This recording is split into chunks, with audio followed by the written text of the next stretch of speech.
This video has been edited and actions contained within this video may take longer. If you have a new user or you have an existing user and their machine changes, you may need to install the Sage 200 client on the new machine. To do that, navigate to Windows Explorer and navigate to the path where your Sage system lives. For me, this is within the C drive and within the Sage folder. Within there, you should see an installers folder, and within that, either a Sage 200 manufacturing client or a Sage 200 client folder. Select the folder and select the setup file to run the install software.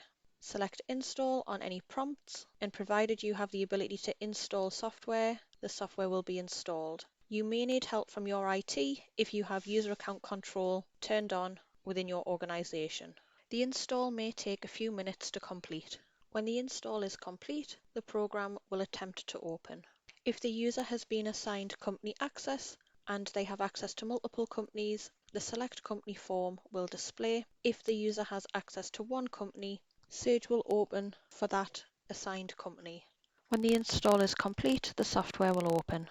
If the user will be making payments via Sage 200, you will also need to install the e-banking plugin. Navigate to Tools, Installers, Install e-banking components. Select Run, and if UAC is turned on, you may need your IT to install the software. Once the install is complete, the pop-up will disappear. If the user has been assigned access to Sage 200 System Administration, navigate to the Sage folder, Installers, Sage 200 Administration, and run the setup file. Select Install to proceed with the install of the software.